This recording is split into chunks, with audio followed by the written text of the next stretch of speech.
Everyone wishes they had more time. More time to fix mistakes. More time to chase dreams. More time to become the person they once imagined. We complain about time as if it's unfair, as if it's running faster for us than for everyone else. We say things like, if I just had a little more time, my life would finally make sense. But what if time wasn't something you could manage, or save, or earn back? What if time was something you tried to buy and lost yourself in the process?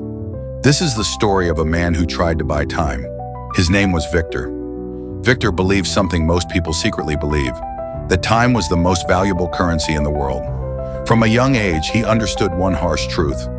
Money could return, mistakes could be fixed, but time only moved in one direction. And instead of respecting time, Victor decided to control it. While other children played, Victor prepared. While others laughed, Victor planned. While others rested, Victor worked.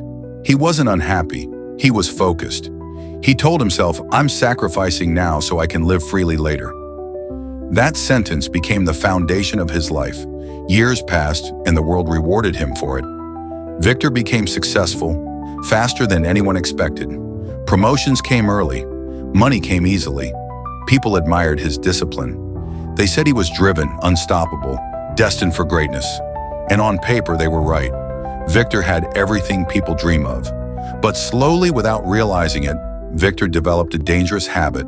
Whenever something demanded his time, he paid to avoid it. Waiting annoyed him, so he paid for speed. Inconvenience frustrated him, so he hired help. Chores felt like a waste, so he outsourced them. Conversations took too long, so he shortened them. Life, to Victor, was something to optimize, compress, and rush through. When his parents asked him to visit, he sent money instead. When friends invited him out, he sent gifts. When his wife asked for time, he promised a future trip, a future moment, a future life. He truly believed money could replace presence, and for a while it seemed to work. Life kept moving. Days blended into weeks, weeks into years. Victor stayed busy, very busy. So busy that he didn't notice what was quietly disappearing. Then one day, time stopped asking politely. Victor received a phone call that shattered his routine. His father was critically ill. The doctor's voice was calm but urgent. If you want to see him, he said, you should come now. Victor looked at his calendar. Meetings, deadlines, commitments. He hesitated, and then, like he always did, he said, I'll come later.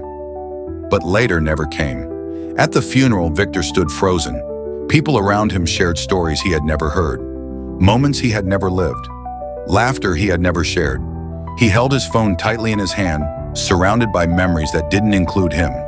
For the first time in his life, Victor realized something terrifying. Money was useless. That night, Victor went home to a house filled with expensive furniture and unbearable silence. His success felt heavy. His achievements felt distant. His victories felt empty. And for the first time, Victor felt fear, not of failure, but of time slipping away without asking permission. So he did what he always did when things felt wrong. He tried to fix it with money. He booked luxury vacations to make memories.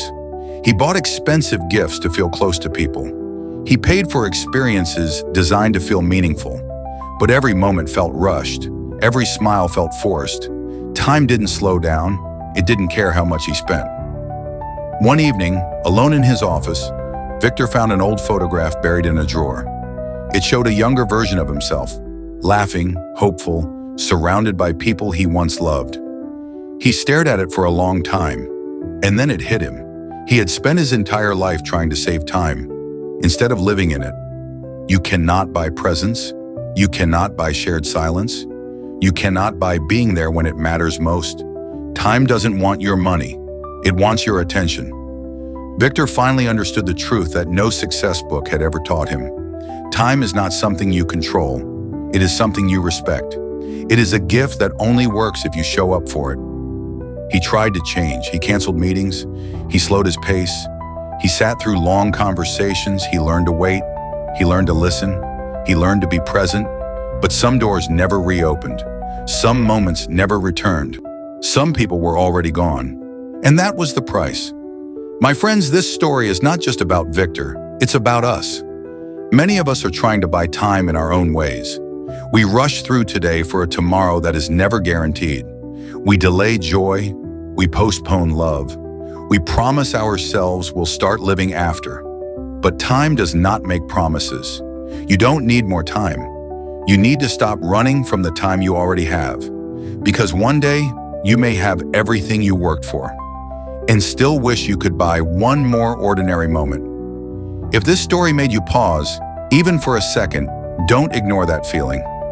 Share this video with someone who is always too busy and comment below that moment you are postponing right now. Remember this, time is not something you buy, it's something you choose. And once it's gone, it never comes back. Like, subscribe and turn on the notification bell for more life-changing stories.